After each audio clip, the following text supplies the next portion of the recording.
আজকে বাংলার চেহারা কি হবে ভবিষ্যতে আমরা জানি না।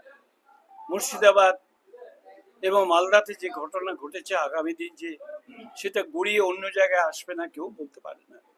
সেই জন্য রাজ্য সরকার এবং কেন্দ্রীয় সরকারের মুখের দিকে না তাকিয়ে 47 সালের সময় কংগ্রেসের নেতৃত্বে পাড়ায় পাড়ায় যেমন তৈরি হয়েছিল সেকুলার ফোর্স, সেই রকম সেকুলার ফোর্স তৈরি হোক, যেগুলো পাড়ায় পাড়ায় ম্যান টু ম্যান অ্যাপ্রোচ করবে, সমাজের সর্বস্তরে মানুষকে জানাবে যে আমাদের দেশটার নাম ভারতবর্ষ, এখানে সব ধর্মের মানুষ সমানভাবে বাস করবে, এখানে সংঘাতের কোনো জায়গা নেই, যিনি সংঘাত করতে চাইছেন তাকে আমরা সমাজ থেকে বহিষ্কার করব, তারা আমাদের সমাজের কেউ নয়।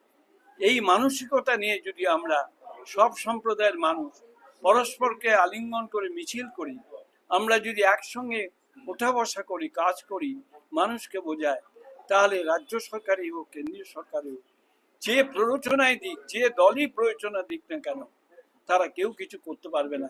এবং এই মূল্যবান কাজটা করার মৌলিক দায়িত্ব নিতে হবে কংগ্রেসকে এবং বিপিএলকে।